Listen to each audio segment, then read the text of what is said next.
마태복음 1장 18절 말씀을 우리 다 같이 한 목소리로 봉독하겠습니다. 같이 읽겠습니다. 예수 그리스도의 나심은 이러하니라.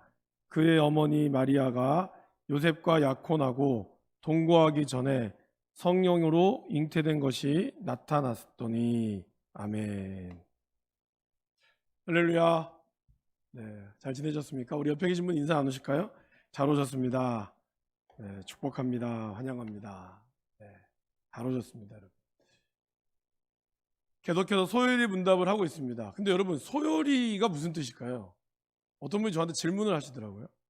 그래서 맞다, 내가 이거를 다 알고 계시겠지만 한번 말씀을 드려야겠다 싶어서, 소요리가 뭘까요?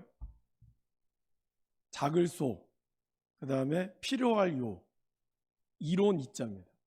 그래서 지금 소요리가 있으면 또 뭐가 있을까요? 대요리가 있겠죠. 네, 그래서 대요리는 원래 좀 성인들을 위해서 만드는 거고요. 소요리는 어린아이와 청소년들을 위해서 만든 문답지입니다. 근데 뭐 그렇다고 해서 여러분들이 소요리를 한다고 해서 이게 뭐 연약하다 이게 아니라, 기본적으로 대요리는 조금 더 복잡합니다.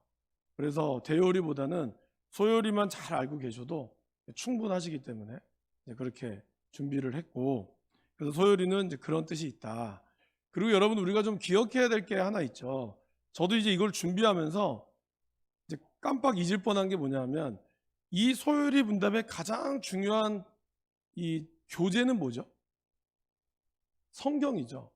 그죠? 그러니까 우리가 이 소요리 문답을 통해서, 그러니까 하나님의 말씀을 소요리 문답으로 정리하는 것이지, 소요리 문답 자체가 교재가 아니라는 거예요. 그러니까 소요리 문답을 통해서 하나님에 있는 말씀을 이렇게 좀 체계적으로 만들어 가기 위한 것이지, 소요리 이걸 많이 안다고 해서 성경이 박식해지는 건 아니죠. 체계가 잡히긴 하지만 기본적으로는 성경 66권을 우리가 쭉 읽어 나가면서 이 안에 이제 발견되어지는 것들을 우리가 보는 게 중요하다라는 겁니다. 그래서 우선순위를 읽지 마시라고. 저도 제가 준비하면서 오늘 어느 순간 그런 생각이 들더라고요. 내가 우선순위를 잊고 있는 건 아닌가. 그래서 여기에 나오는 이 소요리 문답에 나오는 이론들과 이 답은 다 성경을 근거로 해서 나왔다는 사실을 다시 한번 여러분 상기시켜 주시고 가도록 하겠습니다. 자, 먼저 전체적인 질문들을 또 한번, 머릿속에 여러분들 다 아시겠지만 다 기억하시겠지만, 전체적인 질문들을 1문부터 한번 가도록 하겠습니다. 우리 서론 했고 인간론 했고요. 그 다음에 우리가 이제 예수 그리스도론을 들어가고 있습니다. 자, 여러분, 사람의 제일 되는 목적은 무엇입니까? 하나님을 영화롭게 하는 것과 그를 영원토록 즐거워하는 것입니다. 이제 이런 질문들을 보면서 나는 하나님을 영화롭게 하고 있나? 나는 그분을 영원토록 즐거워하고 있나? 이걸 우리가 이렇게 한 번쯤 살펴보시는 게 좋겠죠. 그 다음에 하나님께서는 어떠한 규칙을 주셔서 자기를 영화롭게 하고 즐거워하도록 하셨습니까? 신구약 성경에 기록된 하나님의 말씀, 이 말씀이 우리를 영화롭게 하고 즐거워하게 하는 것을 가르쳐주는 유일한 규칙이다라는 거죠. 그래서 우리가 이 말씀을 잘 기억하는 게 중요합니다. 그러면 성경이 가장 중요하게 가르치는 것, 크게 두 가지죠. 하나는 복음, 그리고 하나는 율법. 그러니까 하나님이 우리에게 믿어야 할 것, 예수 그리스도의 복음과, 그러면 이 복음을 받아들인 사람이 어떻게 살아가야 될 것이냐, 율법이죠. 여러분, 이 순서를 헷갈리시면 안 됩니다. 그죠? 복음이 먼저죠. 내가 율법을 잘 지켜야지 하나님이 나에게 복 주는 것이 아니라, 이미 하나님은 나의 삶에 복을 주셨고 그 복을 받은 사람이 하나님의 말씀대로 살아가는 것, 이 우선순위를 놓치면 안 되시죠. 그 다음에 네 번째, 그럼 하나님은 어떤 분이십니까? 같이 읽어보실까요? 하나님은 영이시며 무한하시고 영원하시고 불변하시고 존재하고 계시며, 그 본질 안에 지혜와 능력과 거룩함과 공의와 선하심과 진리가 있습니다. 네. 여러분, 좀 멀고 같지만 이러한 형상이 그 위에 두 줄에 있는 거는 우리가 가질 수 없는 거죠. 그죠? 우리는 영적인 존재긴 하지만 육신의 몸을 갖고 있기 때문에 우리는 유한하고 영원하지 않아요. 그리고 우리는 변해요. 그죠? 그리고 우리는 존재하고 있지만 또 우리는 또 늙어가고 있죠. 그래서 위에 두 가지는 우리가 절대로 하나님이 될 수 없는 우리와 하나님과의 어떤 차이라면 그 안에 있는, 그 밑에 있는 지혜와 능력과 거룩함과 공의와 선하심과 진리가 있다는 이것은 하나님이 우리 안에 있는 하나님의 속성이죠. 그러면 우리가 하나님을 믿으면 어떻게 될까요? 우리들도 저러한 것이 회복이 된다는 거예요. 이게 되게 중요한 거죠. 이것을 계속 얘기하고 있는 겁니다. 그럼 하나님 외에 다른 신이 있습니까? 하나님 외에 다른 신은 없습니다. 그런데 그 하나님의 신격에는 삼위가 있고 성부, 성자, 성령이 있어요. 이거는 한 하나님이시면서 본질에 있어서 같고 권능과 영광에 있어서 동등하다라는 겁니다. 그러니까 늘 동등하다라는 것이 질서가 없다는 것이 아니죠. 질서가 있으나 그러나 그 질서 가운데 자발적으로 순종하는 동등함이 있다라는 것입니다. 이걸 우리가 항상 잊으시면 안 돼요. 그럼 하나님의 작정은 무엇입니까? 하나님의 작정은 그분의 영원한 목적으로 중요한 건 뭐죠? 자기 자신의 영광을 위하여 모든 것들을 그분이 미리 정하셨다라는 것입니다. 그러면 하나님은 자신의 작정을 창조와 섭리 두 가지의 사역에서 실행을 하고 계시죠. 그러면 창조는 뭐죠? 창조는 무에서 모든 것을 만든 것인데 자신의 권능의 말씀으로 엿새 동안 그리고 매우 심히 좋게 만들었다라는 것입니다. 그 중에 이제 가장 대표적인 게 사람. 하나님이 가장 잘 만드신 이 사람은 어떻게 창조하셨습니까? 남자와 여자로 창조하셨습니다. 그리고 지식과 의와 거룩에 있어서 자기 자신의 형상을 따라 피조물들을 다스리도록 창조하셨습니다. 그러면 이제 창조를 했으니까 섭리를 해야죠. 섭리는 뭘까요?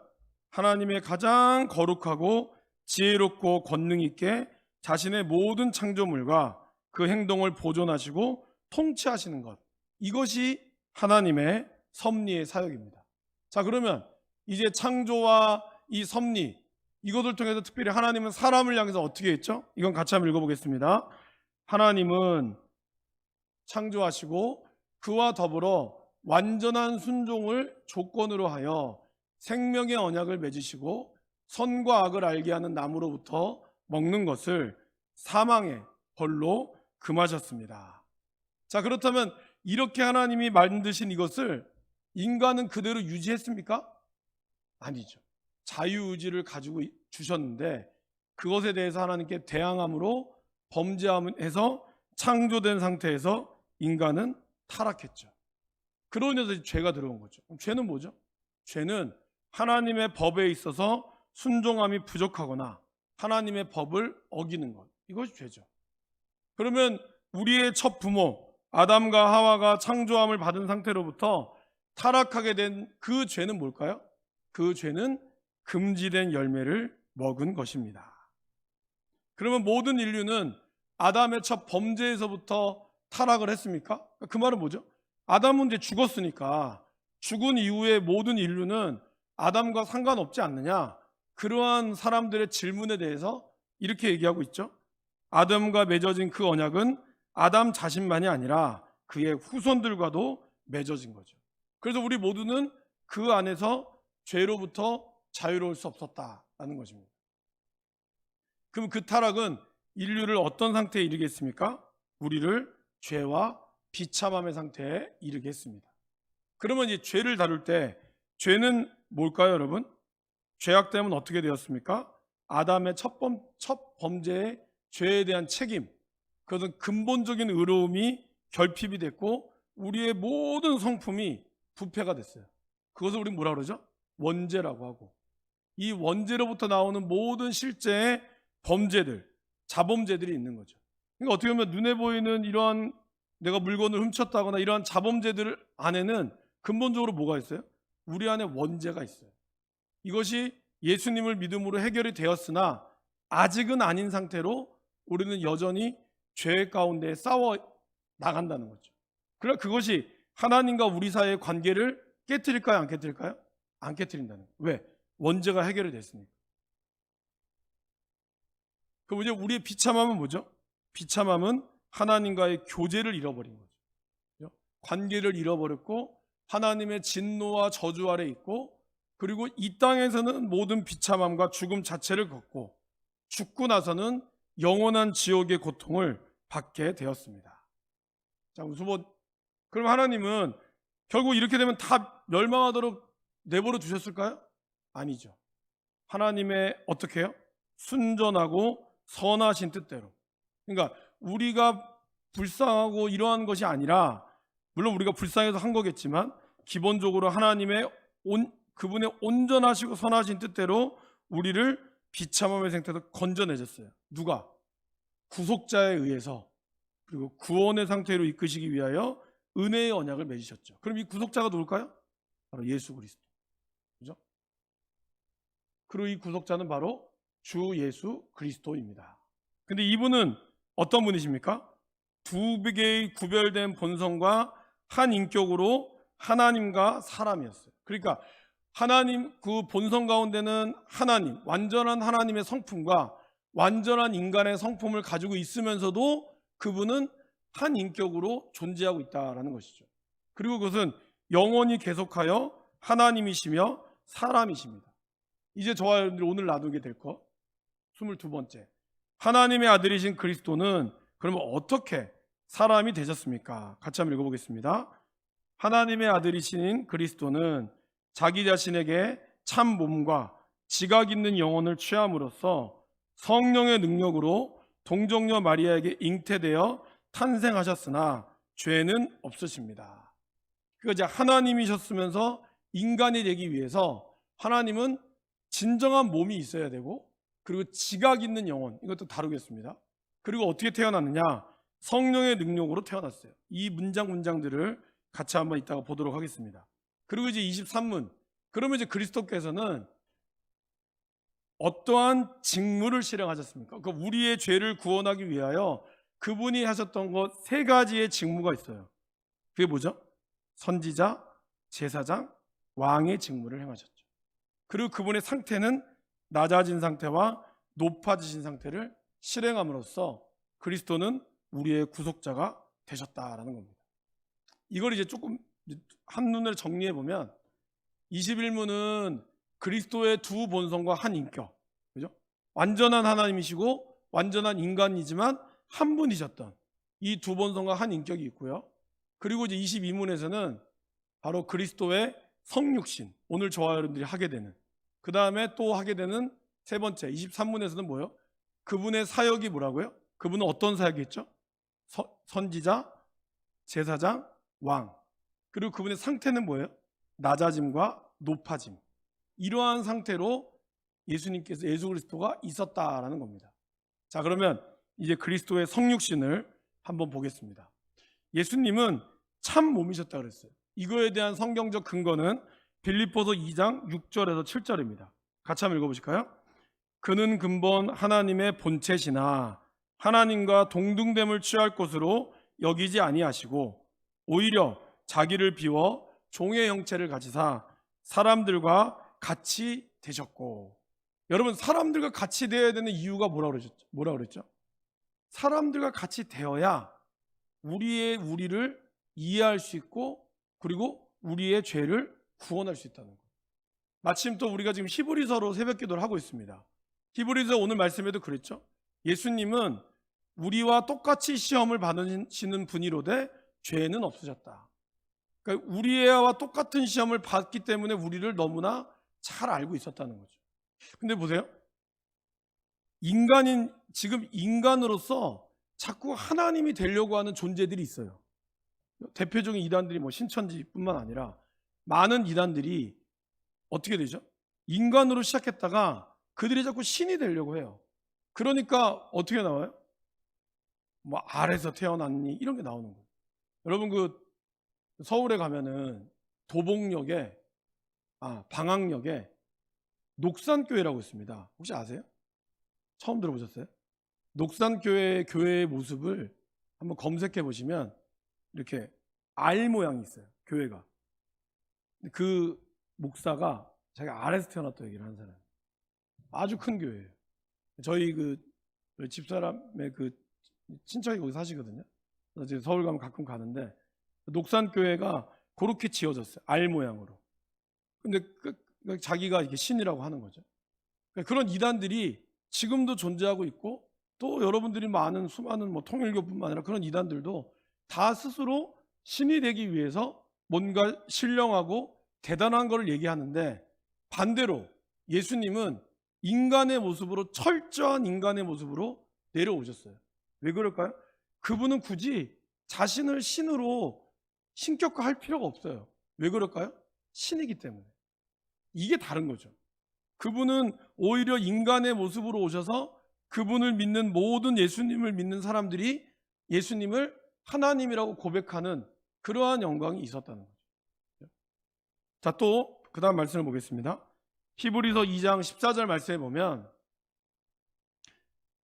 자녀들은 혈과 육에 속하였음에 그도 또한 같은 모양으로 혈과 육을 함께 지니고 계셨다는 거예요. 왜 그렇게 되느냐?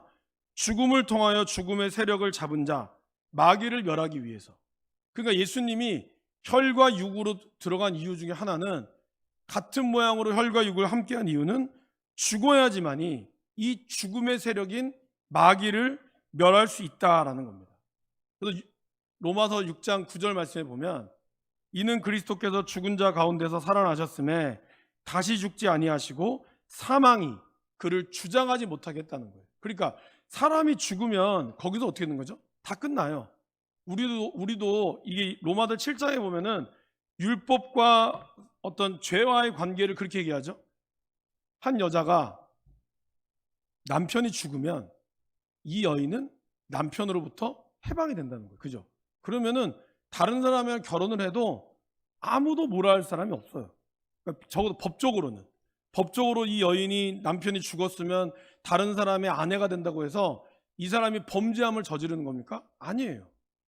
그걸 얘기하는 거예요. 죄와 율법의 관계는 죽으면 끝난다는 거죠. 마찬가지로 죄의 삭은 뭐예요? 사망이죠. 그러니까 죄의 마지막은 죽어야 한다는 거예요. 그러니까 예수님은 죽을 수밖에 없었다는 거예요. 오늘 말씀처럼 사망이 다시 그를 주장하지 못할 줄 알미로다. 근데 문제는 뭐예요? 죽으면 더 이상 사망이나 죄는 나를 얽어매지 못하는데, 예수님은 거기서 죽어버리면 예수님의 죄로만 끝나고 말할 수밖에 없었다는 거예요. 그래서 어떻게 된 거죠? 예수님은 부활을 하셨어야 되는 거예요. 그대로 죽었다가 마귀가 그것으로 이 사람의 죄를 끝냈는데 다시 부활했기 때문에 죄와 사망의 권세에서 이길 수밖에 없게 되는 그러한 구조가 된 거죠. 근데 예수님이 기절해버리면 안 되죠. 예수님 기절했다고 한 건 죽은 게 아니잖아요. 완전히 죽어야 했기 때문에 그분은 3일 동안 무덤에 머무를 수밖에 없었다는 것이죠. 이것이 되게 중요한 겁니다. 그리고 또 그 다음 말씀에 보면 로마서 5장 12절 말씀에 이렇게 나오죠. 같이 한번 읽어보실까요? 시작. 그러므로 한 사람으로 말미암아 죄가 세상에 들어오고 죄로 말미암아 사망이 들어왔나니, 이와 같이 모든 사람이 죄를 지었으므로 사망이 모든 사람에게 이르렀느니라. 그러니까 죄로 말미암아 사망이 들어왔기 때문에 사망이 끝나면 죄도 없어지는 거예요. 그럼 거기서 끝나는 게 아니라 예수님은 다시 부활하시기 때문에 나타난다는 것입니다.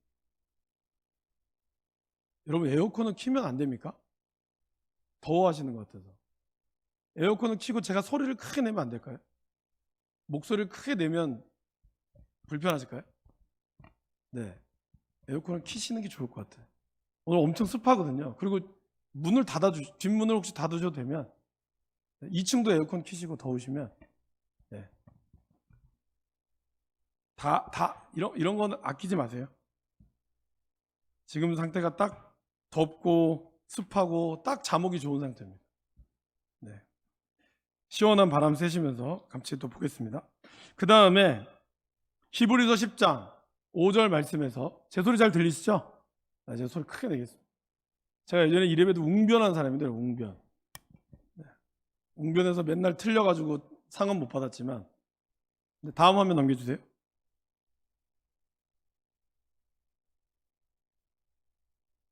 전사님, PPT. 네, 감사합니다. 자, 우리 히브리서 10장 5절 말씀을 읽어보시겠습니다. 그러므로 주께서 세상에 임하실 때에 이르시되 하나님이 제사와 예물을 원하지 아니하시고 오직 나를 위하여 한 몸을 예비하셨도다. 여기서 보시면 예수님이 하나님이 원하신 건 뭐였어요? 제사와 예물이 아니었어요. 몸을 원했다는 거예요. 그러니까 예수님은 우리가 제사를 드려지는 것들은 히브리서에 보면은 1년에 한 번 대제사장이 대속제일이라고 하는 걸 드렸을 때도 1년에 한 번밖에 안 되거든요. 유효기간이. 1년 지나면 또 드려야 돼요. 그런데 하나님이 진짜 원하는 건 뭐였어요? 나를 원했다는 거예요. 그런데 사람들이 나를 드리지 않고 자꾸 재물을 드렸다는 거죠. 그러면 나를 바쳐서 나를 죽이라는 게 아니라 근본적으로 재물에 나의 마음을 바쳐야 되는데 바치지 않았다는 거예요. 그리고 인간은 그렇게 하면 안 되니까 결국 예수님이 한 몸을, 자기의 몸을 예비하심으로 하나님의 온전한 속죄를 이루셨다라고 얘기하고 있습니다. 그래서 예수님이 그것 때문에 진정한 육신의 몸으로 오셨다라는 것이죠. 그런데 여러분 이거에 대해서 여러 가지 의견들이 나오기 시작했어요. 대표적인 것이 바로 이 가현설이라는 겁니다. 가현설은 가짜라는 뜻이에요. 그러니까 야 예수님이 그렇게 하나님이신데 왜 몸이 그렇겠느냐? 그럴 수 없다는 거예요. 그러니까 그 당시에 그리스에서 있었던 두 가지 이원론적인 철학 있죠. 육은 더럽고 영은 신령하기 때문에 어떻게 예수님이 그렇게 더러운 몸으로 하나님이 될 수 있을까? 안 된다는 거예요. 그래서 예수님이 실제로 몸을 취한 것이 아니라 취하신 것처럼, 그러니까 몸이 가짜라는 거예요. 근데 이렇게 되면 무슨 문제가 생길까요? 예수님의 순환과 죽음, 부활과 승천까지 다 부인하는 거예요. 왜냐하면 인간이 완전히 죽어야 되고 인간이 고통을 받아야 그 부활이나 하늘에 올라가는 것이 얘기가 되는데 예수님의 몸이 가짜라고 하면은 그만큼 예수님이 존귀하다 이런 뜻 같잖아요. 그런데 그게 아니라 결국에는 그렇게 되면은 주님이 걸어가셨던 이 예수 그리스도의 십자가의 길을 다 부정하게 만든다라는 것입니다. 그렇죠? 이것이 참 문제였다는 것이죠. 그래서 예수님은 진정한 참 몸이었다라는 겁니다. 참 몸이었기 때문에 우리의 모든 아픔과 슬픔과 고통을 다 가지고 있다는 거죠. 자, 그럼 두 번째, 지각 있는 영혼. 아까 참 몸과 지각 있는 영혼이라고 그러셨죠? 지각 있는 영혼이라는 거는요, 원래 영어로는 리저너블, 그러니까 이유 있는 말. 다른 말로 얘기하면 예수님은 여러분들이 겪는 고통과 아픔을 다 이유 있게 받아들이신다는 거예요. 그래서 오늘 예수님도 이렇게 얘기하죠. 이에 말씀하시되 내 마음이 매우 고민하여 죽게 되었으니. 그러니까 예수님도 영혼이 있었고 하나님이셨지만 여러분들이 겪는 이 모든 고통을 다 아신다는 거예요. 그렇기 때문에 그분은 지각 있는 영혼을 취했다라는 겁니다. 여러분, 어떤 사람이 더 여러분들 마음에 정이 갑니까? 찔러도 피 한 방울 안 나오는 사람보다는 모든 것이 완벽해서 그냥 따다닥 되는 사람이 일하기는 편할 수 있으나 여러분들이 정말 함께하기에 좋은 사람은 어떤 사람이죠? 감정이 있는 사람이죠. 때로는 좀 실수해도 그러한 감정 속에서 내가 슬퍼할 때 같이 울어줄 수 있는 사람, 내가 기뻐할 때 같이 기뻐해 줄 수 있는 그러한 감정이 있는 사람을 우리는 좀 더 인간적이다고 얘기를 합니다. 또 그런 사람 주변에 사람들이 많이 몰려다녀요. 예수님은 마태복음에서 이렇게 말씀하셨죠. 말세가 되면 어떤 일이 발생하느냐? 사람이 피리를 불어도 슬퍼하지 않으며 즐거운 일이 있어도 즐거워하지 않는다라고 얘기하고 있어요. 이 말이 뭘 뜻할까요? 사람이 사람답지 못할 때가 온다라는 거예요. 근데 여러분, 지금의 시대가 사실 그렇죠. 사람들을 찔러 죽이는 거에 대해서 그 사람은 전혀 자기의 마음을, 미안한 마음을 갖거나 하지 않습니다. 그죠? 얼마 전에 미량이라고 하는 영화도 그렇지만 사람들이 그리고 더 중요한 건 뭐죠? 우리들도 이제는 뉴스에서 다니는 사람이 너무 많이 사람들 죽이니까 한두 명 죽는 거 가지고는 눈도 깜빡 안 하는 시대가 왔어요. 안타깝게도. 그만큼 이 시대가 죄에 대해서, 죽음에 대해서 무감각해지는 거예요. 이것이 말세의 때라는 거예요. 예수님은 나사로의 죽음을 보면서 우셨어요. 왜 그럴까요? 그 한 인간의 죽음이 겪는 그 고통, 그 아픔을 주님은 느끼기를 원하셨다는 것이죠. 그래서 예수를 믿으면, 우리가 예수님 안에 예수를 잘 믿으면요, 제가 교수님한테 그런 얘기를 들었어요. 정말 예수를 잘 믿는 사람은 정말 인간적인 사람이다. 근데 우리는 신앙이라는 이유 아래 모든 것을 마귀로 쫓아낸다, 이렇게 하면서 정작 그 사람에 대한 관심을 놓칠 때가 많다라는 거예요. 제가 저번에 한번 말씀드렸죠. 예수원은 이 은사 예배가 있습니다. 근데 그때 한 자매가 귀신이 들린 자매가 왔는데, 거기는 수많은 사람들이 축기를 하려고 나사렛 예수의 이름으로 막 선포하고 했는데 안 나가는 거예요. 근데 그때 대처놓으신 분이 그냥 확 끌어안고 울었다잖아요. 울면서 펑펑 울면서, 아유, 이것 때문에 이 자매가 얼마나 고통스러웠을까. 귀신에 쌓여서 자유하지 못하고 펑펑 우니까 귀신이 나가더라는 거예요. 그리고 그때 비로소 하나님의 그리스도의 어떤 십자가로 보혈로 선포하고, 그리고 그 자매에게 자유를 선포했다는 거죠. 물론 이것이 다 정답은 아닐 수 있지만 여기서 중요한 메시지는 바로 그겁니다. 그 영혼이 고통 가운데 얼마나 가슴 아플까, 그죠? 이거를 우리가 바라볼 수 있는 눈이 필요한 거예요. 특별히 뭐 신천지나 이런 신천지를 전문으로 하는 현대종교 그 탁지원 원장님이죠. 그분도 그런 얘기를 하셨다 하잖아요. 코로나로 인해서 신천지의 실체를 알고 나간 사람이 많은데 그 사람들이 지금 다 어디에 있느냐? 어디에 있습니까? 그분들이 교회 안으로 들어오고 있습니까? 안 들어온다는 거예요. 왜? 우리들이 신천지로 들어왔을 때 조심스러운 건 좋은데 색안경을 끼고 다시 한번 또 이럴까 봐 그분들이 겁이 나서 못 들어온다는 거예요. 그러니까 우리가 바라봐야 될 그 마음은 뭘까요? 바로 예수님이 지각 있는 영혼, 예수님의 이 감정과 이 모든 것은 그 사람의 아픔을 바라보고 아픔을 함께 했다는 그 마음이 중요하다는 것입니다. 이것이 저와 여러분들 가운데도 회복이 되어야 돼요. 다른 사람의 아픔을 보고 그냥 울어줄 수 있는 마음, 그런 것이 회복이 됐을 때 정말 오는 거죠.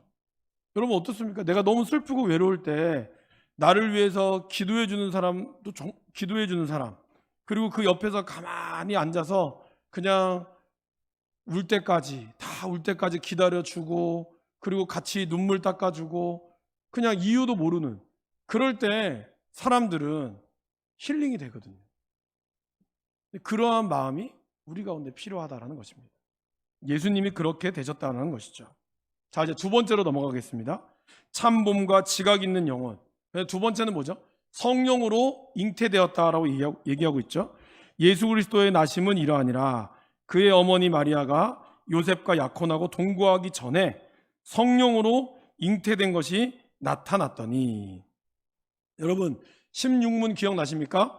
모든 인류는 아담의 첫 범죄에서 타락했습니까? 네, 타락했습니다. 그죠? 왜냐하면 아담이 대표성이었고 아담은 죽었지만 그의 영적인 것이 우리에게 흘러갔기 때문입니다.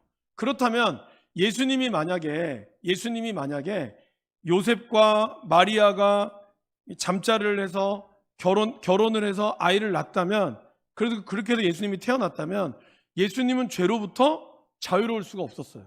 왜냐하면 아담과 하와의 범죄의 씨가 계속해서 흘러내려왔기 때문이라는 것이죠. 그런데 예수님은 또한 사람을 구원해야 되기 때문에 사람으로 태어나셨어야 돼요. 그죠? 이 두 가지의 조건을 해결하려면 어떻게 되죠? 예수님은 남자를 알지 못하는 처녀에게서 태어났어야 됐고, 그러나 그 처녀가 잉태하여 아들을 낳았어야 되는 거예요. 그래서 사람과 똑같이, 지난주 얘기했죠. 예수님이 우리와 똑같이 9개월 반, 약 10개월 정도를 계속해서 엄마의 뱃속에서 있었다는 거예요. 그런데 놀랍게도 마리아도 물론 죄인이죠. 그죠? 성모 마리아가 죄인이 아닌 거 아니죠? 마리아는 물론 죄인이지만 성령으로 잉태되었기 때문에, 똑같은 인간의 모습으로 남자와 여자가 만나서, 정자와 난자가 만나서 아이를 태어난 게 아니라 처녀로서 태어났지만 여전히 죄인이었어요. 그러나 그 안에 성령으로 잉태되었기 때문에 인간의 육신으로 가지고 있는 죄와 예수님은 전혀 섞이지 않는다는 거죠. 엄마의 뱃속에 있었지만 섞이지 않은 채로 있다라는 겁니다. 그걸 제가 지난주에 그냥 간단한 예로 뭘 드렸죠? 여러분들의 엄마의 혈액형과 아이의 혈액형이 다르지만 그럼에도 불구하고 엄마의 뱃속에서 아이는 잘 자랍니다. 그리고 또 분명히 아빠의 뱃속에서 아이가 있지 않았음에도 불구하고 아빠의 성품을 닮은 이유는 그 씨가 있었기 때문이라는 것이죠. 그래서 마찬가지로 예수 그리스도 안에 이 성령으로 잉태된 그 씨가 엄마의 마리아의 뱃속에 있었기 때문에 마리아의 뱃속에서 인간의 모습으로 잘 자랐고 그러면서 그는 예수님은 태어날 수 있었다라는 것입니다. 그리고 이게 복잡한 것 같지만 결국 이것을 우리는 딱 한마디로 뭐라 그럴까요? 저를 따라해 보실까요? 신비. 이건 신비예요. 아무리 제가 이론적으로 얘기해도 모르는 거는 우리의 신비의 영역으로 나타나야 되는 것이죠. 사실은 저와 여러분들도 2억 개의 정자에서 태어나서 뚫고 들어온 신비 아닙니까? 그죠? 그러한 놀라운 신비가 우리에게 있었다는 거죠. 자, 다음 넘어가 보실까요? 그 다음에 또 갈라디아서 4장 4절 말씀 같이 읽어보겠습니다. 때가 참에 하나님이 그 아들을 보내사 여자에게서 나게 하시고 율법 아래에 나게 하신 것은 이것은 예수님이 사람으로서 태어나기 위한 조건을 가지고 있었다라는 겁니다. 그런데 중요한 건 뭐죠? 죄는 없었다는 거죠. 그러니까 인간의 몸으로 태어났지만 이러한 대제사장은 누굴까요? 예수 그리스도. 예수님은 우리에게 합당한 이유는 그분은 악이었고 더러움이 없고 죄인에게서 떠나 하늘보다 높이 되셨기 때문입니다. 그리고 오늘 우리가 새벽 기도에서 읽었던 본문 히브리서 4장 15절 말씀이죠. 우리에게 있는 대제사장은 우리의 연약함을 동정하지 못하실 리가 아니요 모든 일에 우리와 똑같이 시험을 받으신 이로되 죄는 없으시니라. 지지난주 어제 거였죠. 죄는 없으신 바로 예수님. 그렇기 때문에 우리의 죄를 하나님은 온전히 구할 수 있다라는 것입니다. 자, 그럼 이제 이러한 예수님께서 구속자로서 어떤 직무를 실행하신다고 하셨습니까? 선지자, 제사장, 왕. 오늘은 이 전체에 대해서만 보도록 하겠고 24문부터는 예수님의 선지자로서 제사장으로서 왕으로서가 한 문 한 문이 나와요. 자, 그러면 이제 여기서 그리스도가 뭘까요, 여러분? 그리스도. 우리가 예수 그리스도를 얘기할 때 그리스도는 뭘까요? 그리스도는 직분입니다. 이름이 아니에요. 그러면 이 그리스도라는 원래 뜻은 뭘까요? 기름 부음을 받은 자. 그래서 여러분 성경에 보시면 이렇게 나옵니다. 자, 시몬 베드로가 이렇게 고백하죠. 같이 읽어보겠습니다. 시몬 베드로가 대답하여 이르되 주는 그리스도시요 살아계신 하나님의 아들이시니이다. 그러니까 그리스도는 예수님의 또 다른 이름이 아니에요. 그건 직분이에요. 그렇기 때문에 또 이렇게 얘기하죠. 요한복음 20장 31절 말씀 같이 읽어보겠습니다. 오직 이것을 기록함은 너희로 예수께서 하나님의 아들 그리스도이심을 믿게 하려 함이요 또 너희로 믿고 그 이름을 힘입어 생명을 얻게 하려 함이니라. 보세요. 예수님이라고 하는 인간의 몸으로 온 이분이 기름 부음 받은 자, 메시아, 그리스도이심을 믿게 하려고 했다는 거예요. 그러니까 이 두 가지가 늘 싸웠다고 말씀드렸죠.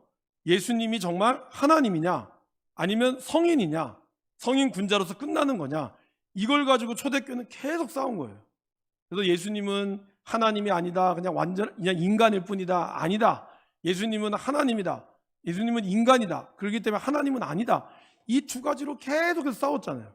그래서 막 몇 개의 회의가 열리고 이단으로 정죄되고 쫓겨나서 당나라로 가기도 하고 이런 일들이 계속해서 있었던 거예요. 그런데 요한복음 20장 31절은 예수님이 하나님의 아들일 뿐만 아니라 그분은 그리스도이심을 믿게 하려고 이 성경책을 썼다는 거예요. 그러면 이 성경책을 믿으면 그리고 그 이름을 우리가 힘입으면 예수 그리스도의 이름을 따라 살면은 저와 여러분들이 어떻게 된다고요? 생명을 얻게 된다라는 거예요. 그래서 이 그리스도라고 하는 이 직분이 중요합니다. 그리고 보세요. 사도행전 9장 22절 말씀에도 보면 사도 바울이 사울이 바울 되기 전에 다메섹 도상에서 예수를 만났을 때 뭐라고 얘기합니까? 사울은 힘을 더 얻어 예수님을 그리스도라고 증언했다는 거예요. 그러니까 여러분, 사도 바울은 왜 스데반을 죽였죠? 스데반을 죽인 이유는 딱 하나였어요. 스데반이 자꾸 예수님을 그리스도, 구원자라고 하니까 말이 안 되는 거예요. 자기가 알고 있는 구약의 율법에서는 분명히 메시아가 이렇게 오지 않는다는 거예요. 어떻게 메시아가 십자가에 못 박혀 죽냐? 말이 안 된다. 다윗의 자손이어야 되고 아브라함의 자손이어야 되고 우리를 구원할 강력한 어떤 다윗과 같은 전쟁에 뛰어난, 전쟁에 능하신 주라고 그랬거든요. 성경에 나오잖아요. 그러면 예수님이 정말 너희들이 믿는 신이라면 전쟁에 능해야 되는데 왜 그렇게 비참하게 죽었느냐? 그런데 왜 죽은 그를, 스데반 집사 너는 왜 예수님을 하나님의 아들이고 그리스도라고 얘기했느냐? 결국 바울의 입장에서 봤을 때는 스데반은 뭐죠? 신성 모독죄를 저질렀다는 거예요. 신성 모독죄를 저지른 사람은 어떻게 할 수 있습니까? 돌로 쳐 죽여도 돼요. 유대의 율법에 그렇게 나와 있었다고요. 하나님을 모독하는 자, 하나님을 회방하는 자는 돌로 쳐 죽여도 됐다고요. 그렇기 때문에 사도행전에 보면은 그런 말이 나옵니다. 사울은 스데반의 죽임을 마땅히 여겼다라고 얘기했어요. 그게 사람을 죽이는 거를 즐거워해서가 아니라 철저하게 율법을 입장에서 봤을 때 스데반은 율법을 어기고 그리스도를, 하나님을 회방했던 거예요.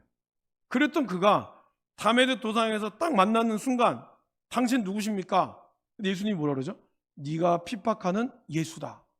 그 말을 딱 듣는 순간 바울이 뭐 어떻게 바뀐 거예요? 아, 예수님은 그리스도구나. 이게 바뀐 거예요. 그러니까 한 인간이었던 예수의 삶이 그것이 아니었구나. 그러면서 그는 진정한 그리스도가 예수님이라는 것을 증언해왔다는 거죠. 그러니까 보세요. 다음 절이 아니라 밑에 다메섹에 사는 유대인들을 당혹하게 했다는 거예요. 아니, 철저하게 하나님 예수님을 그냥 인간으로만 봤던 이 바울이 도대체 무슨 일이 있었길래 예수님을 메시아로 인정하느냐 이거예요. 이게 정말 중요한 거죠. 그러니까 저와 여러분들도 예수님을 그냥 말씀 잘하는 사람이다라고 얘기할 수 있지만 우리가 정말 하나님을 온전히 믿고 나아가려면 어디까지 가야 된다고요? 예수님이 나를 위하여 돌아가시고 부활하신 진정한 그리스도, 그분을 내 입술로 고백하지 않는 이상은 우리는 교회를 다닐 수는 있고 말씀을 들을 수는 있지만 주일 성수도 한 번도 안 빠질 수 있어요. 그러나 그러한 믿음의 고백이 없이는 우리들의 삶은 예수님의 제자로서의 삶이 아직은 아니라는 거예요.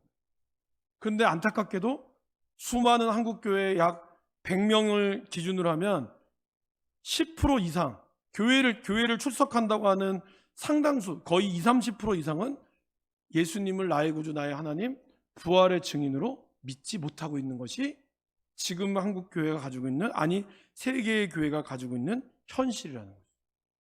그런데 뭐 교회 숫자 늘었다고 좋아할 게 아니라는 거예요. 이거를 우리가 잘 기억할 필요가 있습니다. 그래서 여러분들이 전도하신 분들도 처음에 교회 잘 나오면 좋잖아요. 주일 성구 잘하고. 근데 어느 순간에 대해서는 그 질문을 딱 던지셔야 돼요. 성도님, 정말 예수님이 당신을 위하여 죽은 거를 믿냐고. 이러한 질문 앞에 그분이 믿는다고. 그렇게 되면 정말 할렐루야지만 그렇지 않을 때는 이분의 구원과 이분의 십자가의 사건으로 우리가 믿게 해달라고. 왜냐하면 이걸 안 믿으면 이게 좀 냉정하게 해서 천국 가는 거에 대한 보장을 못 하는 거예요. 예수님을 나의 구주 나의 하나님으로 믿고 그리스도 외에는 나의 구원자가 없다. 이것만이 우리에게 구원이잖아요. 그죠? 근데 그거 아니고 그냥 교회 열심히 나왔어요. 나 주일날 한 번도 안 빠졌어. 나 헌금도 했어요.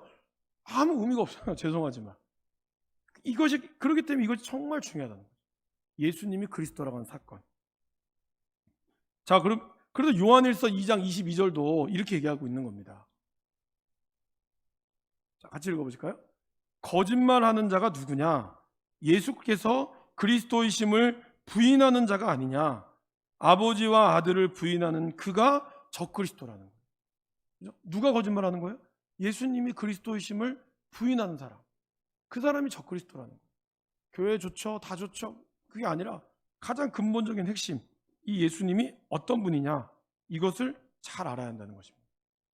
자, 그렇다면 그럼 왜 예수님은 선지자로서, 제사장으로서, 왕으로서의 분일까요? 여러분이 선지자, 제사장, 왕의 공통점은 뭔지 아세요? 기름 부음을 받았다는 거예요. 선지자로 하나님의 기름 부음을 받고요, 왕으로서 기름 부음을 받아야 되고요, 제사장으로서 기름 부음을 받아야 하는 거예요. 그런데 구약에서는 선지자, 제사장, 왕은 다 달랐어요. 그죠? 그러니까 한 사람이 선지자냐, 제사장이냐, 왕이냐가 없었어요. 선지자 이사야 선지자 따로, 그죠? 그 다음에 제사장 따로, 아론의 제사장 따로, 다윗 왕 따로였어요. 그런데 이 모든 것을 다 갖추고 있는 분이 누구라고요? 바로 예수 그리스도라는.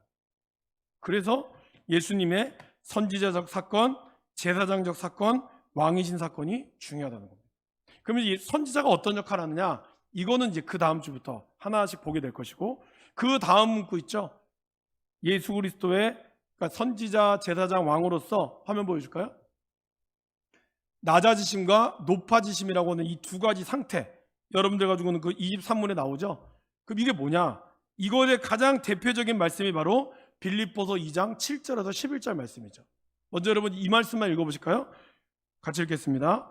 오히려 자기를 비워 종의 형체를 가지사 사람들과 같이 되셨고 사람의 모양으로 나타나사 자기를 낮추시고 죽기까지 복종하셨으니 곧 십자가에 죽으심이라. 그러니까 예수님은 낮아지셨어요. 그죠? 낮아져서 완전히 죽으셨다가 또 그 다음 구절은 이렇게 나오죠. 이러므로 하나님이 그를 지극히 높여 모든 이름 위에 뛰어난 이름을 주사 하늘에 있는 자들과 땅에 있는 자들과 땅 아래에 있는 자들로 모든 무릎을 예수의 이름에 꿇게 하시고 모든 입으로 예수 그리스도를 주라 시인하여 하나님 아버지께 영광을 돌리게 하셨느니라. 그러니까 예수님은 철저하게 낮아지셨다가 그분이 부활하심으로 하늘에 올라가셨을 때 하나님이 그분을 지극히 높였다라는 겁니다. 이러한 낮아짐과 높아짐의 상태, 이것을 도표로 정리해 보면 선지자, 제사장, 왕으로서 예수님은 낮아졌을 때 선지자로서는 어떠한 낮아짐을 했죠? 교사로서. 그죠? 그분은 끊임없이 이 땅 가운데 랍비로서, 선생으로서 우리에게 말씀을 가르쳐 주셨죠. 높아지셨을 때는 뭐죠? 예수님은 승천하실 때까지 제자들에게 설교하셨어요. 부활하시고 나서도. 그죠? 그리고 우리와 함께 계신다라고 말씀하고 있습니다. 제사장으로서는 어떻죠? 여러분, 제사장의 역할이 뭘까요? 백성들의 죄를 대신해서 하나님 앞에 가는 거잖아요. 그러니까 중재자의 역할을 해야 돼요. 그죠? 제사장의 역할은 그겁니다. 선지자의 역할은 백성들에게 어떻게 하죠? 하나님의 말씀을 대언하는 거죠. 그렇잖아요. 그래서 선지자들은 이 하나님의 말씀을 대언해서 신앙생활을 잘 하십시오. 그래야 삽니다. 하나님의 말씀을 대언하는 역할이라면 제사장은 인간의 죄를 대언하는 역할을 하는 거죠. 그래서 대제사장이 1년에 한 차례 지성소에 들어가서 대속죄일로 제사를 드리잖아요. 그러면서 우리의 죄를 용서하여 주옵소서. 중재자의 역할을 하는 게 대제사장이죠. 그럼 예수님 또한 제사장으로서 인간과의 중재 역할을 해야 되는데 어떻게 했죠? 죽으심으로. 내가 친히 양이 되어서, 내가 친히 동물이 되어서 단번에 죽음으로 하나님과 우리 사이의 관계를 딱 맺어주셨죠. 그래서 그 대표적인 게 뭐였습니까, 여러분? 성소의 휘장이 찢어졌잖아요. 찢어져도 이제 하나님과 우리 사이가 직접 갈 수 있도록 십자가를 통하여 그렇게 하셨고, 하나님, 우리를 위해 하나님 앞에 나타나셨고, 그리고 지금도 우리를 위하여 예수님은 대제사장으로 변호하고 계신다라는 겁니다. 성령을 통하여. 그리고 마지막, 왕으로서는 어땠습니까? 예수님이 이 땅의 왕으로서는 이적들을 행하셨죠. 병든 자를 고쳐주시고, 그리고 또 하나님의 놀라운 일들을 선포하셨죠. 그리고 또 어떻게 했어요? 왕으로서 오셔서 천국의 법, 가장 대표적인 게 뭐죠? 산상수훈, 팔복. 이거를 왕으로 오신 예수님이 선포하셨고, 그래서 왕으로서 죽임 당하셨지만 이제는 그분은 어떻게 되셨죠? 우리 교회의 머리가 되셨죠. 그래도 원수들이 굴복하기까지 왕으로 통치하시고 마지막 피조물들에게는 어떻게 하십니까? 심판으로 선고하시는 거죠. 그래서 하나님을 백성을 믿는 자, 믿지 않는 자, 그것을 선포함으로써 왕의 임무의 역할을 끝까지 감당하신다라는 겁니다. 자, 그러면 이제 마지막으로 예수님이 우리의 구속자이셨고 우리는 그리스도에 대해서 어떻게 대해야 될까? 첫 번째는 온전한 회심이 있어야 한다는 거예요. 온전한 회심은 뭘까요, 여러분? 그냥 하나님 잘못했습니다 이게 아니에요. 여러분, 우리가 아까 창조의 상태에서 원래 우리는 지, 정, 의, 거룩함과 지혜로움과 의로움이 우리 가운데 원래 있었어요. 그런데 그것이 죄로 인하여 타락함으로 변질되었죠. 그 우리가 진정으로 회개한다는 것은 말만 잘못했습니다가 아니에요. 우리의 회심은요, 지, 정, 의의 온전한 회심이 되어야 한다라는 것입니다. 그래서 화면 보여줄까요? 네. 지의 회심은 뭐죠? 자신의 죄와 비참함을 깨닫는 겁니다. 그러니까 선지자가 우리에게 얘기했던 것을 내가 듣고 깨달을 수 있어야 되는 거예요. 여러분들이 하나님 없이는 내가 비참합니다. 나는 하나님 없이는 살 수 없습니다. 그리고 죄가 얼마나 더럽고 추악하고 무서운가를 깨닫는 사람. 이것이 진정한 회심이에요. 그리고 두 번째는 정, 그리스도의 피로 내가 정결하게 되어지는 거죠. 이게 뭐죠? 제사장적 예수님의 그걸 믿는 거죠. 마지막 의, 그리스도를 영접함으로 내 삶의 주인이 바뀌는 거죠. 그러니까 지금까지는 내가 왕으로 모셨던 분이 누구였어요? 하나님이 아니었어요. 내가 왕으로, 내 스스로가 왕이었고, 아니면 나도 모르게 물질과 노예와 때로는 자식이 나의 주인이 되기도 했어요. 이런 모든 것의 중심에서 진정한 회심을 한다는 것은 뭐죠? 나의 삶의 주인이 바뀌는 거예요. 나는 정말 예수 그리스도만을 내가 진정으로 주인으로 삼겠습니다. 이것이 진짜 회심이에요. 그냥 교회에서 잘못했으면 이게 아니에요.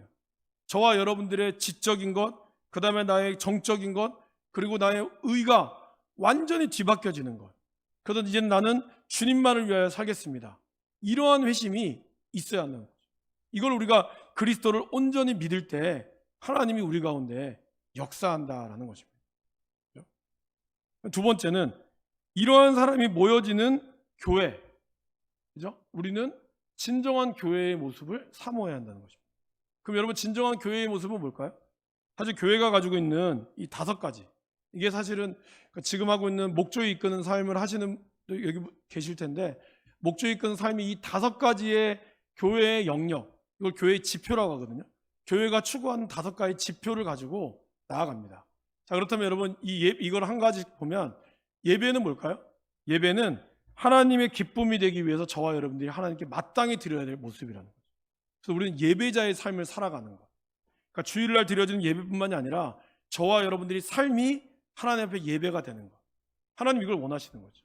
이를 위해서 저와 여러분들을 창조하셨고 택하셨죠. 그래서 나는 나의 찬송을 다른 누군가에게 받는 걸 원치 않는다고 얘기하셨죠. 그리고 너희들이 다른 어떤 것에서 찬송하기를 나는 원치 않는다. 내가 너희를 지은 이유는 찬송받게 하기 위해서라고 얘기하고 있어요. 그러니까 하나님은 우리의 삶, 여러분들을 창조하신 중요한 목적 중에 하나, 여러분들에게 예배받기 위해서. 예배는 뭐죠? 온전히 하나님을 높이는 그런 행위죠. 두 번째, 교제. 우리는 하나님의 가족으로 교회가 모여야 한다는 겁니다. 그래서 진정한 교제는 뭐죠? 그리스도 안에서 우리가 한 형제 자매로서 나의 아픔과 슬픔을 같이 나눌 수 있는 것. 이것이 진정한 교제가 되어야 한다라는 겁니다. 그러니까 교회 안에 이러한 교제가 사라지면 교회는 약해지는 거죠. 그 다음에 세 번째는 훈련. 훈련을 우리는 제자도라고 얘기합니다. 훈련하는 이유는 뭘까요? 하나님을 닮아가기 위해서입니다. 그러니까 여러분들이 말씀을 공부해야 되는 이유는요, 하나님을 닮아가기 위해서예요. 하나님을 닮아가지 않고는, 여러분, 부부도 시간이 지나면서 계속 닮아가는 이유는 뭘까요? 같은 밥을 먹고 같은 공간에 머무르고 많은 이야기를 통해서 닮아가는 거죠. 마찬가지로 하나님을 닮아간다는 것은 하나님이 말씀하시는 말씀을 내가 읽고 그분과의 기도를 통해서 영적인 양식을 같이 나누고, 이런 것을 통해서 우리는 훈련을 통하여 하나님을 닮아가는 것이죠. 그리고 네 번째는 하나님을 섬김으로써. 저와 여러분들이 교회에서 이 섬김과 전도는 약간 달라요. 그러니까 섬김을 우리는 사역이라고 하고 전도를 우리는 사명이라고 합니다. 약간 다릅니다. 그죠? 사역은 교회 안의 공동체를 이루기 위해서 섬김을 하는 것이 바로 사역이에요. 그러니까 쉽게 얘기하면 교회 봉사를 우리는 사역이라고 하고, 사명은 뭘까요? 믿지 않는 자들을 섬기는 것을 우리는 사명이라고 해요. 그러니까 약간 다르죠. 그러니까 우리는 사역을 감당하기도 해야 되지만 사명을 감당하기도 해야 돼요. 그래서 제가 제주도 선교를 가는 이유, 또 앞으로 또 다른 지역을 계속 알아보는 이유도 바로 거기 있습니다. 이거는 교회의 재정이 어떻고 이 문제를 문제 삼으시면 안 돼요. 이거는 하나님께서 우리에게 주시는 가장 중요한 사명, 땅끝까지 이르러 내 증인이 되라. 이거 제 말이 아니잖아요.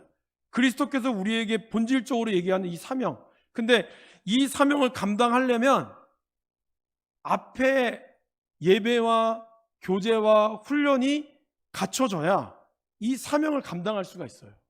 그래서 이 훈련이 필요한 것이고 교회 안에서 교제가 있어야 돼요.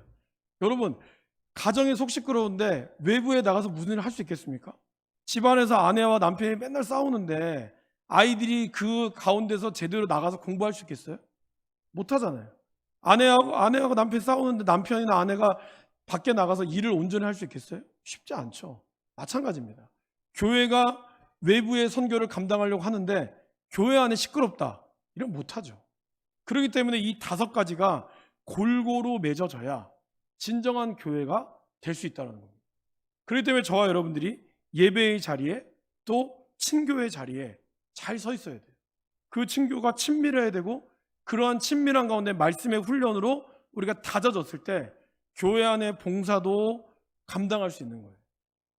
우리 오늘 안 자네요. 또 자야 되는데 그래 얘기를 하는데, 다른 집 아이를 보면 왜 아이들이, 그러니까 막 엄마 아빠가 하는 거를 막 하고 싶어하는 애들 있잖아요. 엄마 아빠 좋으니까. 그래서 자기가 막 돕고 싶다고 하는데 사실 전혀 도움이 안 되잖아요. 아이들은 그냥 귀여우니까 봐주는 것처럼 마찬가지로요.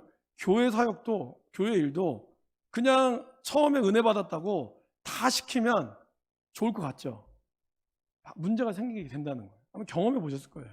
그분의 문제가 아니라 말씀으로 훈련되지 않은 상태에서 어떤 사역의 자리로 들어가잖아요. 그러면 처음에는 감당하는데 이 사역이 쉽지가 않잖아요.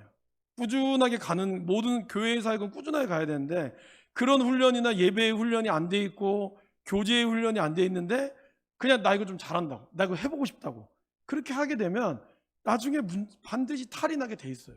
그래서 교회는 예배가 먼저 잘 서야 되는 것이고, 그리고 그 안에서의 연약한 심령들을 잘 친교로 세워줘야 되는 것이고, 그리고 그 안에 말씀의 훈련이 되어져야 사역과 선교를 나가서도 된다는 거예요. 저희가 사실 티벳에 갔을 때 교회를 잘 안 나오는 애가, 교회를 좀 안 나오는 청년 20살짜리 아이가 선교를 가겠다고 온 거예요. 우리 권사님이 손녀였어요. 권사님도 굉장히 교회에서 열심히 하는 분이어서 사정사정을 해가지고 저희가 넣어줬어요. 근데 정말 잘했어요. 잘했고 은혜를 참 많이 받았어요. 그런데 대학 가기 전에 대학 합격해 놓고, 그리고 나서 이제 이 자매가 이제 물론 권사님의 의도도 마음도 이해가 되고, 저희들도 이제 이걸 통해서 얘가 은혜 받으면 참 잘하겠다라고 했는데, 딱 대학 가고 나서 딱 한 달이 딱 지나고 나니까 안 오더라고요. 또 남자친구가 생겨버렸네. 안 와요. 그러니까 그걸 보면서 늘 그런 상황들 앞에 리더자라서 고민이 돼요. 이렇게 또 안 데려가자니 데려가면 뭔가 은혜를 받아서 올 것 같은데 이 애매한 관계 가운데 늘 있어요. 어떤 게 우선순위는 솔직히 없습니다, 여러분. 없지만 그러나 중요한 것은 뭐냐면 이 5가지가 교회 안에서 균형 있게 움직이지 않는 한, 그러니까 우리 교회는 교제가 너무 좋습니다. 근데 교제만 너무 많이 하고 다른 모든 것들이 약해지면 반드시 사단의 시험이 들어올 때 이 강점이었던 교제로 인해서 교회가 나눠져요. 무슨 말인지 아시죠? 제자 훈련을 잘 받잖아요. 제자 훈련을 잘 받았는데 다른 게 다 없어. 그러면 나중에 이 제자 훈련 안에서 문제가 생기더라고요. 그러니까 이 교회가 5가지의 이 균형 잡힌 것들이 잘 중요해요. 근데 그 중에 가장 우선은 예배입니다.